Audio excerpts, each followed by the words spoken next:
Again, thank you all for coming. I really appreciate it. Can everybody hear me? First off, I just want to thank everybody who made a donation to come today. The money that we raised, which I don't have a total yet, but it's a pretty decent amount, is going to go towards Tank Scholarship Fund and also towards North Kingstown's Blessings in a Backpack program. Oh, okay. Awesome. Thank you.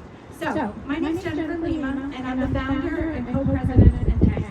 I'm also a member of the school committee here in North Kingstown. I want to make it clear that the views expressed today are my own, and that I'm not speaking on behalf of the school committee, but I also want to make it clear that my support for racial justice and my desire to see anti-racism policies enacted within our district are intertwined in everything that I do. There's a lot of discussion these days about critical race theory and schools.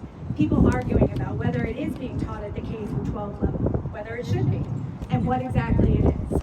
I don't like to get into a debate on CRT because I don't believe that anyone approaches the conversation with the same definitions. The line that I always use to illustrate this is that it's not like we're discussing whether or not ketchup belongs on scrambled eggs. It doesn't, in case anybody's wondering. But in that case, we're both starting a conversation with a shared understanding of what it is that we're talking about. So I'm going to tell you what I do believe that we need to be teaching in schools, and that is age-appropriate lessons on the history of racism in our country and how it continues to impact our structures and systems today.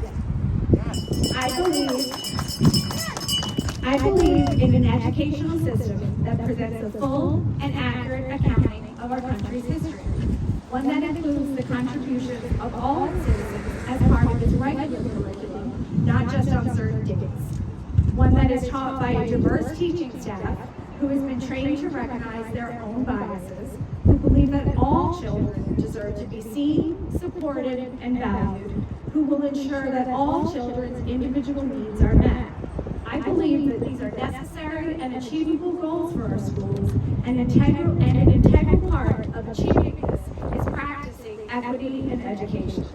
Equity in education is the process of reforming practices, policies, and procedures at the school and district levels to support academic fairness and inclusion. Equity calls for understanding the unique challenges faced by individual students and providing additional structures that help them overcome those barriers.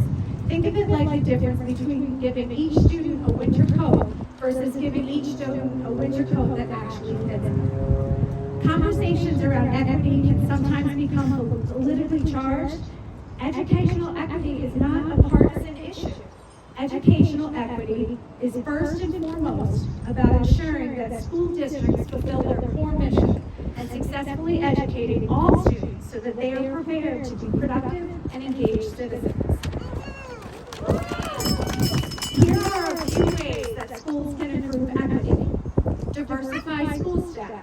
Create alternative disciplinary actions when appropriate that keep kids in the classroom.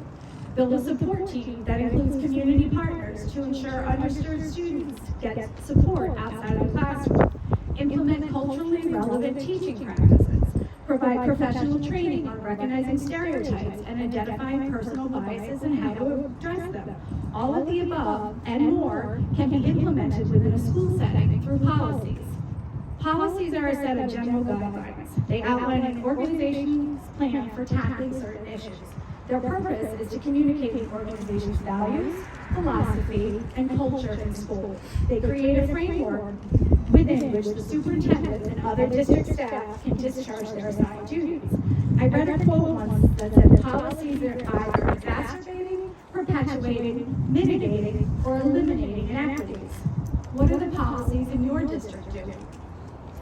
Dr. King believed power at its best is love implementing the demands of justice. You not only need the power to change policy and procedure, you also need to change culture and climate. To do that, you need to get true buy-in from the people who are charged with making the decisions. There are studies galore that show why anti-racism reform is needed in education, and how diversity, equity, and inclusion benefits students. What's really needed is the political will to do it. Because while racism is not a political issue, sadly, it's being treated like one. And because of that, I would be remiss if I did not mention that 2022 is an election year. So do your research. Watch what people actually do versus what they say. Support candidates who understand that not everybody walks through life with the same experiences. Elevate those voices that believe in the fact that diversity, equity, and inclusion make our community stronger. Beware of those who seek to control, whether through banning books, designating historical truth as a divisive concept, or any other way that seeks to attempt to limit someone else's access to information. On the topic of voting, it's critical to point out that Dr. King was a leader in the fight for the right to vote. As we stand here today, more than 50 years after the passing of the Voting Rights Act, elected officials in the U.S. are still arguing over one of the most fundamental aspects of our democracy, access to the ballot. After the House passed the Freedom to Vote John R. Lewis Act this past Friday, 0 Senate Republicans voted in favor of it. That's why Martin Luther King III, chairman of the Drum Major Institute, issued a statement calling on Congress to, quote unquote, not pay lip service to my father's ideals without doing the very thing that would protect his legacy, pass voting rights legislation. MLK Day has always been a day on, not off, a day of action. That's why they are calling for no celebration without legislation to urge people to honor Dr. King by taking action to protect the right to vote. In 1947, as an 18-year-old senior at Morehouse College, Martin Luther King Jr. wrote an essay he called The Purpose of Education, in which he said that the function of education is to teach one to think intensively and to think critically. Intelligence plus character. That's the true goal of education. He said to save man from the morass of propaganda, in his opinion, was one of the chief aims of education. Education must enable one to sift and weigh evidence, to discern the true from the false, the real from the unreal, and the facts from the fiction. He could never have envisioned how true those words would end up being. When I get frustrated and I feel like I need to reset, I often will take a minute and reread Dr. King's 6 Principles of Nonviolence. Depending on where I am at the time, I find there's always a different one that speaks to me. When working on this speech, the one I kept coming back to was number 5. Nonviolence chooses love instead of hate. Nonviolent love does not seek to the level of the hater. Love restores community and resists injustice. Nonviolence recognizes the fact that all life is interrelated. Every child in our district has a light inside of them. They all need something different to nurture them. So what I want to leave you guys with is, what can you do when you leave here today to help make their wish? Thank you all for coming.